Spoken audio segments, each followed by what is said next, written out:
Hello, hello, everyone. Welcome, welcome. I am Yolanda Cooper with Yolanda Motivates, and I am so excited that we are here doing our first Yolanda Motivates podcast. Just a little bit about me. I am an educator, a motivator, one who just want to empower people to be their best self, just to encourage individuals to just operate in their full potential.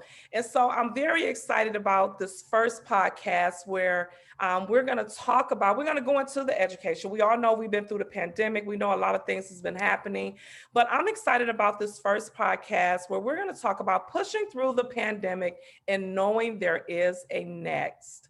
And I'm so excited. We have our very first guest. I'm so honored to have with us Miss Tanya Ficklin. Hello, my love. Welcome. Hello, my queen.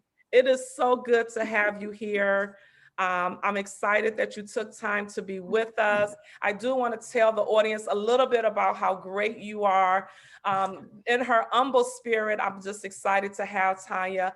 She just finished actually her 24th year in education. I know she looked like she's 24, but she's finished her 24th year in education. We are so excited about that. She spent 8 years as a spec ed teacher.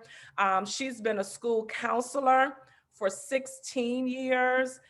She served really for 8 years as a lead school counselor for Cincinnati Public Schools. I'm so proud of her. She's also served across the board. She served on committees at the state level, the local level, and the district levels. So we have someone with us who is very in tune about what's happening as far as in the education realm, and I'm so excited about that. She also was recently nominated for the Edward Hawkins CPS Educator of the Year, and so that's a great, great honor to be nominated for such a title as that. Tanya, welcome, welcome. I know we read all of your accolades, but I definitely want the audience to know that she is just such a, I like to use the word, I always tell my educators that you're more than an educator, but you are a lifeline. And what I love about you, Tanya, is that you've been a lifeline to not only students, but to everyone you kind of come in contact with. And when I say a lifeline, I mean that you always give some type of word to kind of make them, feel like they can move forward. And so we're going to talk a little bit about this pandemic. It's been crazy, right? It has been absolutely crazy. Just Yeah. it turned your life upside down and made you start to rethink what's important and reprioritize, Absolutely. relook at what you thought was important and reorder what you need to have done and the way it needs to be done. So yes, it has been a crazy year. Absolutely. And the thing what's crazy about it for me is that it did not hit a certain group of people. It did not hit a certain region, but it literally hit the entire world. And so we experienced something that everybody across the board, no matter what race, color, creed, denomination, whatever you are, can have conversation about it from an Yes, experience. it has touched everyone. Yes, absolutely. But you know what? As an educator, I think it really hit hard because of our students, who I like to call our future leaders. A lot of things hit them. A lot of people are concerned about, how it affected them and the things we went through. We were in the building, then we weren't in the building, and then we worked from home, and then people got sick. And so it was a lot going on. But I truly believe that we have pushed through, and I truly do believe for our topic today that there is a next. I believe that deep in my heart. But I do want to ask you a question. What do you think? What have you witnessed? You've been on the scene for parents, for students, for staff. You've been on the scene. What have you witnessed that parents or students or staff, or whichever one you want to talk about? What have you witnessed that they experienced during this pandemic? So I can say universally, everyone experienced a life change, right? And what that life change looked like definitely depended upon your what you had, what you didn't have, what you needed to do in order to survive. So Mhm. many educators had to flip on a dime to Yeah. continue educating the students because one thing that we were not able to stop is education. We had to continue either at the end of the school year last year and into this year, no matter what it looked like or didn't look like, they had to continue educating and finding a way to make that happen. It also caused stress for educators because of those same reasons. You had to continue educating. You didn't have a chance to take a 3-week break and figure out what it looked like. And some educators didn't know what they had to do until that moment because they weren't given the information in enough time because the people making the decisions didn't have it, to be totally honest, right? We cannot come back with the same mindset. And I hear everyone saying we're returning back, but I like to use the word we're returning forward. We're returning to move forward. Because if you say to me, we're coming back, my mind is thinking, okay, so I'm going to go back in the classroom like I used to go. I'm going to go back into learning like I used to learn. But I think we need to look at we're going forward. So what's the next? What is the next? What do you sense should be our expectation, or what should we put in our mind to be the expectation moving forward? So as a counselor, and in my mind, as I think about educating students, you can't educate a student unless we take care of their total person, right? If they have some things that they have not taken care of or they don't have covered, then they're not going to be able to focus on education. So I think it is important that we have resources in place for the social emotional. And I think it's important that we give students and teachers permission to have down moments. Wow. You are not going to be perfect. It is not going to be back to what it was before, nor should we want it to go back to what it was before. In a perfect world, if I were able to design that for education, I would say that we would push the start of school back and we would allow the teachers and the educators to partner to identify what do we really need our students to learn. Now, what about our families? Because a lot of times we leave them out, but it starts at the house. I was just about to say, we've had this great conversation and I never once addressed the parents. Yes. And what the parents had to go through being more supportive with educators. Co-teachers? Co-teachers?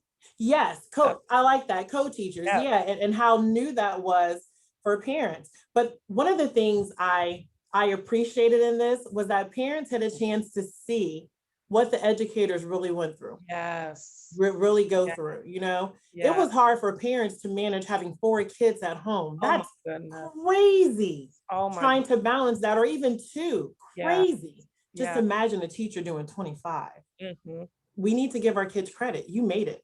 Yes. You made it through this, through all the trials and tribulations and the ups and the downs, and some of our babies having to go to work. It was hard for a lot. We found in our population of babies that many of our kids had to go to work. Wow. Because their parents lost jobs. And our kids had to go to work and take on hours. And one of the things that I wish we could have done a better job, and I'm saying we, education as a whole, not just CPS, but education as a whole, I wish we would have been more flexible with the hours of school during this time frame, so that we could have accommodated those families where their kids had to go to work in order to maintain the necessities. I've seen even where some grandparents, yes, you know, who were done with the school thing, if you will. I think I'm done. I'm going to step back, but had to really get in and try to lock the babies in and try to be there. And they weren't familiar with computers, but again, they did it. They did it. We did it. Whoever is listening, we want you to be encouraged and know that you did it, and we applaud you. What else would you like to share to our audience as far as the next moving forward? Any tips or tools as a counselor, as an educator? You have a lot of background. I'm so proud of you. Thank you. Those who may have special needs, what are some tips or tools for the next? What can you encourage our First, I'm going to say that it's important that they have self-care and that you ensure that your students have self-care. You have to, if we've learned nothing else from this, is that if you're not in a good space, you can't support and help anyone else.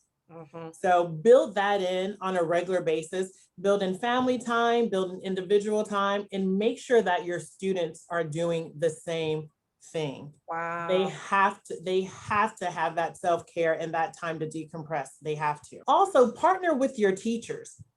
For those who felt like they were challenged during this time and didn't live up to the expectations they wanted or what they thought the school wanted, reach out and communicate with your teachers and your educators. If Mm. you don't share your story and your situation, the teachers can't work with you to overcome that.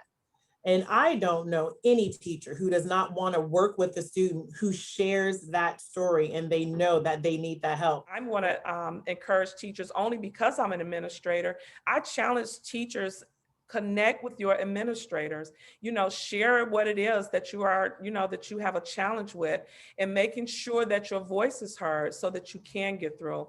Because I believe if we all work together, I just believe it, I know it, that once we all come back and come together, that we can continue to push through this, where we can push even further and even help ourselves to extend even to greater. That's what I truly believe. Well, And can I give one challenge for administrators? yes, To try please. to set up a check-in with your teachers. Mm, And I know that's hard for high school because there's a couple administrators for maybe like 150, 200 teachers, depending upon the size of your building. But if mhm. nothing else, have a time set up where the teachers can come and talk to you. Well, look, ladies and gentlemen, it has been awesome. I thank you so much for being a part of this. Tanya, thank you so much for what you shared with our audience. Thank you for taking time out of your busy schedule to be with us.